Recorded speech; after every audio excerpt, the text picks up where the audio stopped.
Dan raja berkata, bawalah dia kepadaku. Ketika utusan itu datang kepadanya, Nabi Yusuf berkata, kembalilah kepada tuanmu dan tanyakanlah kepadanya bagaimana halnya perempuan-perempuan yang telah melukai tangannya. Sungguh Tuhanku maha mengetahui tipu daya mereka. Assalamualaikum warahmatullahi wabarakatuh, para sahabat Quran sekalian. Barusan sudah dibacakan tentang surat Yusuf, ayatnya ayat ke-50. Nah, ayat ini sangat menarik sekali. Apa yang menarik? Nabi Yusuf itu berkata ketika akan dipanggil oleh raja. Ketika Nabi Yusuf sudah menafsirkan mimpi raja, berarti Nabi Yusuf berjasa buat kerajaan karena mampu menafsirkan mimpi. Kemudian Nabi Yusuf dipanggil untuk menghadap raja. Berarti ada peluang sangat besar untuk dibebaskan. Ya. Nah, yang menarik adalah Nabi Yusuf ketika dipanggil ke istana menghadap raja, Nabi Yusuf tidak langsung mengatakan ya, tapi mengatakan kepada orang yang disuruh itu dengan mengatakan apa? Kembalilah kepada tuanmu. Falamma ja'a ar-rasulu qala ila rabbika fas'alhu ma bal, dan seterusnya. Kembalilah kepada tuanmu dan tanyakan kepadanya bagaimana halnya perempuan-perempuan yang telah melukai tangannya. Jadi disuruh balik untuk kembali kepada sang raja, kemudian bertanya tentang perempuan-perempuan. Nah, pertanyaannya gini, tentunya ketika kita mendapat kesempatan untuk dibebaskan dari hukuman, ini kan kita kemungkinan besar akan mengatakan ya, tanpa mempertanyakan dan mengklarifikasi sesuatu apapun. Dan yang menarik, Nabi Yusuf tidak melakukan itu. Nah, pertanyaannya, kenapa? Nah, sekarang kita lihat ya. Coba kita analisis. Ketika masa kampanye pastinya orang akan menjual yang namanya ide, menjual yang namanya gagasan. Ternyata di masa kampanye, selain menjual ide dan gagasan, pihak yang lain juga akan mencari kelemahan, skandal dari lawannya. Partai lain ya, Pak? Bisa partai lain, bisa kelompok yang lain untuk menjatuhkan dia. Jadi bukan fokusnya kepada men-challenge idenya, men-challenge gagasannya, tapi bagaimana menjatuhkan orang itu. Kompetisi. Ya. Jadi sebelum idenya berkembang, itu sudah dijatuhkan secara personal. Nah, kemudian tentunya ketika orang yang sudah dijatuhkan secara personal, kemudian skandalnya, aibnya dibuka, padahal ketika tidak ada masa kampanye, ya normal-normal saja. Biasa-biasa aja. Tapi ketika masa kampanye, dibukalah aib-aib itu. Sehingga ketika dibuka, maka orang-orang yang memiliki ide yang bagus, belum tentu dia bisa mengeksekusinya. Dan lawannya ketika menghembuskan skandal, entah itu benar atau salah, maka ini akan menjadi sebuah pembicaraan, menjadi sebuah sesuatu yang viral dalam masyarakat. Kemudian masyarakat melihat ini akan mengembangkan versinya lagi untuk mencari kebenaran menurut versinya masing-masing. Ada yang benar-benar mencari kebenaran, ada juga yang memperkuat untuk menyalahkan dan membicarakan skandal itu. Padahal belum tentu skandal itu benar atau enggak. Jadi masing-masing memiliki sebuah versi kebenaran yang dikembangkan oleh dirinya. Sehingga apa? Tidak fokus kepada idenya. Nah, yang menarik adalah yang dilakukan oleh Nabi Yusuf adalah Nabi Yusuf belum mengeluarkan kaitannya dengan idenya. Namun yang dilakukan oleh Nabi Yusuf adalah Nabi Yusuf membersihkan namanya dulu.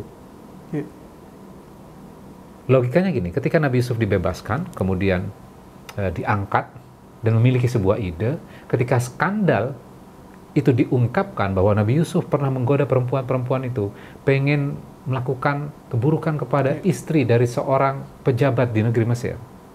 Tentunya itu tidak akan kondusif.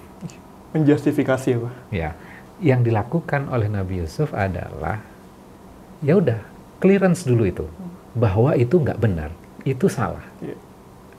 Nah, bagaimana Nabi Yusuf melalui ayat ini, langkah yang diambil itu sangat cerdas.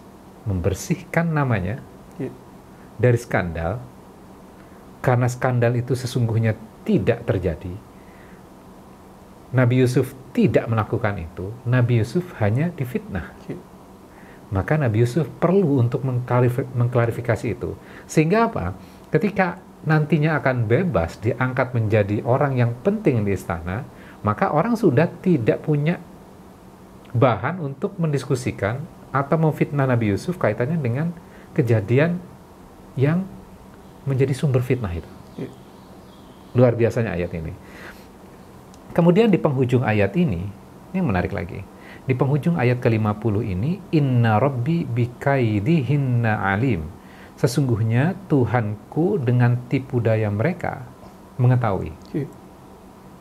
Apa yang kita bisa pelajari? Bahwa istri-istri dari pejabat-pejabat di Mesir itu kan melakukan sebuah persekongkolan. Melakukan sebuah jebakan kepada Nabi Yusuf sehingga Nabi Yusuf dipenjara. Dan ini adalah persekongkolan yang sangat rapi. Nah, ketika kondisi seperti ini, biasanya cenderung orang akan berputus asa. Benar nggak? Iya. Katakanlah gini, dalam dunia kita, ketika misalnya kejahatan demi kejahatan, politik demi politik, kemudian semuanya terencana dengan baik, sehingga pihak yang benar itu bisa disalahkan, bisa digeser, bahkan juga bisa dipenjarakan, padahal dia tidak memiliki sebuah kesalahan, dan semuanya rapi, cenderung kita berputus asa. Kenapa Allah membiarkan itu semuanya terjadi? Kan kadang-kadang pertanyaan kan seperti itu. Ketika orang baik dijatuhkan terus-menerus, akhirnya ada beberapa orang yang akan bertanya, kenapa kok Allah mengizinkan? Itu kan baik. Sedangkan orang-orang jahat itu harusnya kan dihukum. Kan gitu kan? Nabi Yusuf mengatakan di ayat ke-50 ini, sungguh Tuhanku maha mengetahui tipu daya mereka. Artinya Nabi Yusuf nggak putus asa. Allah tahu kok mana yang salah, mana yang benar. Ya. Jadi Nabi Yusuf sangat tidak khawatir. Pasti itu akan dibukakan. Kapannya? Terserah Allah. Jadi ketika kita membela kebenaran, kebenaran itu akan diungkapkan. Tinggal kita berharap terus kepada Allah dan Allah akan mengungkapkan kebenaran itu. Ketika semua berkomplot atas kesalahan dan kita sulit mengungkapkan kebenaran, maka kita harus paham bahwa sesungguhnya Allah tahu dan kita tidak perlu kecewa terhadap hal itu. Ada waktunya. Mudah-mudahan keyakinan kita terhadap Allah, kita bisa mengambil inspirasi dari surat Yusuf ini. Keyakinan yang sangat powerful yang harus kita miliki. Tidak kecewa walaupun pada saat itu bisa dikatakan belum menang.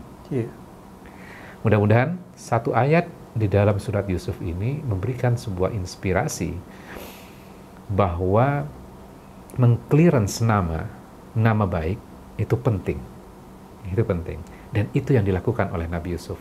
Langkah strategis yang dilakukan oleh Nabi Yusuf bertanya kepada utusan yang dikirim oleh raja tentang skandal yang dituduhkan kepada dia.